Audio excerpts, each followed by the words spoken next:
Bonjour et bienvenue sur la chaîne Math et Jeux. Dans cette vidéo, nous allons corriger l'exercice sur GeoGebra que tu peux retrouver en lien dans la description. Il s'agit de construire tous les ours de la figure à partir de l'ours brun en utilisant les outils de transformation de GeoGebra. La transformation la plus facile à retrouver au départ, c'est la translation puisque c'est un glissement rectiligne. Un ours et son image translatée ont exactement la même direction. Ils ne sont pas retournés. Je vois que l'ours violet, c'est l'image de mon ours brun par une translation qui a pour direction la verticale. Pour sens, on va de haut en bas. Et pour longueur, on descend de 1, 2 carreaux. Pour construire l'image d'une figure par une translation dans GeoGebra, je dois passer par un vecteur.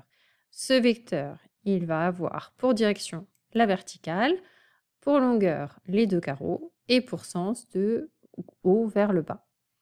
Je peux maintenant construire l'image de cet ours par la translation caractérisée par ce vecteur. Et je recherche s'il existe d'autres images de cet ours par une translation. Eh bien, il y en a une ici. On passe de cet ours bleu à partir de celui-là en glissant de façon horizontale de la gauche vers la droite et on se déplace de 1, 2, 3, 4, 5, 6 carreaux. Je trace le vecteur,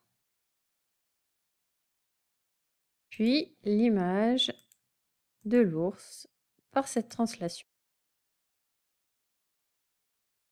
Maintenant, je peux rechercher les images obtenues par symétrie axiale. La symétrie axiale, c'est la symétrie par pliage le long d'une droite. Je vois que l'ours vert ici est obtenu à partir de l'ours de départ par pliage le long de cet axe vertical. Donc je trace l'axe et je demande à GeoGebra de construire l'image de cet ours par la symétrie axiale d'axe cette droite. Il y a une deuxième image par symétrie axiale, c'est celle-là. Cet ours rouge-rose là s'obtient par symétrie axiale de cet ours par rapport à cet axe.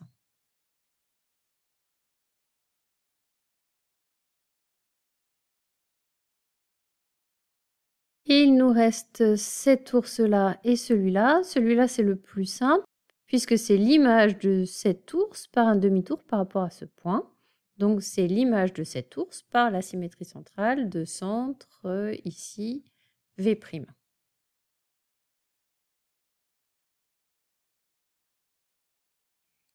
Et j'ai fait le plus simple. Il me reste cet ours-là. Partant de l'ours brun, j'ai tourné. Donc, il s'agit sans doute d'une rotation. Mais pour définir la rotation, j'ai besoin de connaître son centre, l'angle et le sens. Le sens, c'est facile. On va dans ce sens-là, c'est-à-dire le sens des aiguilles d'une montre. Pour l'angle de la rotation, je pars de l'image déjà construite et je vais placer un point et son image par la rotation. Le centre de la rotation se trouve sur la médiatrice de ce segment. Je prends un autre point et son image.